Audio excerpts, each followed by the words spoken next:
Nirmala సీతారామన్పై case, electrode bond స్కీమ్లో అవినీతికి పాల్పడారంటూ ఆరోపణలు. ఇది ఎలా చూడాలి సార్? ఆవిడ అసలు నీతికి నియమానికి పెట్టింది పేరు నిర్మలా సీతమ్మ గారు. అసలు ఎవరికి ఆవిడ చిన్నవి కూడా ఇన్ఫ్లుయెన్స్ చేయరు అని వస్తున్న టాకు. ఈవిడ మీద ఈ ఆరోపణలు రావడం ఎలా చూడాలి? రాజకీయ ఆరోపణలు కాదు, కేసు ఎఫ్ఐఆర్ కూడా నమోదు చేశారు. అంటే ఎలక్ట్రల్ బాండ్స్లో 80% దాకా నిధులు బీజేపీకి వచ్చాయని సుప్రీంకోర్టులోనే ప్రూవ్ అయింది. స్టేట్ బ్యాంక్ ఆఫ్ ఇండియా ఇచ్చిన దీని ప్రకారం ఎస్బీఐ దానికి నోడల్ ఏజెన్సీ. కోర్టు చెప్పిన తర్వాతే వాళ్ళు ఇచ్చారు.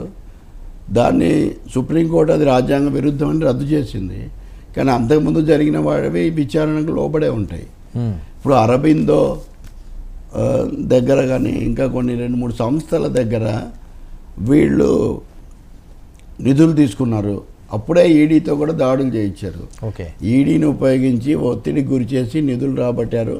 ఈ విషయంలో నిర్మలా సీతారామన్ కీలక పాత్ర వహించినట్టున్నారని అక్కడ కర్ణాటక ప్రజా రాజ్యాధికార పరిషత్ అనే ఎన్జిఓ కేసు వేస్తే కోర్టు కూడా దాన్ని మీరు ప్రొసీడ్ అవ్వండి అని చెప్తే ఇప్పుడు కేసు పెట్టారు. దాని మీద తర్వాత జరుగుతుంది. ఇప్పుడు ఒకవైపున వీళ్ళు సిద్ధరామయ్య మీద కేసు పెట్టారు కదా.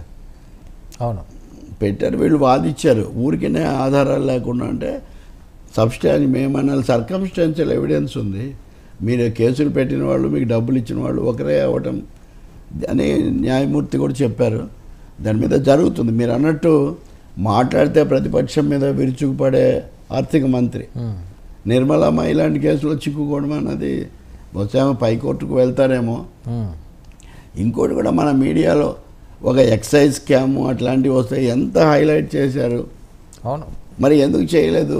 ఇప్పుడు అదానీ కేసు వచ్చినా, లేదు మొన్న సెబీ చీఫ్ మాధురి ఆమె వచ్చిన అన్నిట్లో ఈమె కదా, అందరినీ ఈమె ఏం లేదని చెప్తుంది.